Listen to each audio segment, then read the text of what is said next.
ஒரு சூப்பரான skin whitening and brightening soap பார்க்க போகிறோம். ரொம்பவே சூப்பராக இருக்கும். முகம் வந்து வெள்ளையாகவும் மாறிடும்.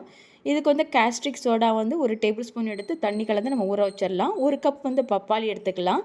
கேரட் வந்து ஒரு கப் எடுத்துக்கலாம். ஆலோவேரா ஜெல்லு கொஞ்சம். இது எல்லாத்தையும் நம்ம நல்லா மிக்ஸியில் அடித்து நம்ம ஒரு கப்பில் நம்ம வந்து மாற்றிக்கலாம். இப்போ நம்ம என்ன பண்ண போகிறோம் அப்படின்னா, ஒரு அரை ஸ்பூன் தேங்காய் எண்ணெயும், அரை ஸ்பூன் விளக்கெண்ணெய், கஸ்தூரி மஞ்சள் அரை ஸ்பூன், அரிசி மாவு ஒரு அரை ஸ்பூன் எல்லாத்தையும் போட்டு நல்லா மிக்ஸ் பண்ணிவிட்டு, இந்த கேஸ்ட்ரிக் சோடாவை இதையும் கூட நம்ம ஆட் பண்ணிக்கலாம். இப்போ ஒரு பாத்திரத்தில் தண்ணி வச்சு அந்த பாத்திரத்தில் சோப் பேஸ் வந்து ஒரு கப் போட்டுக்கலாம்.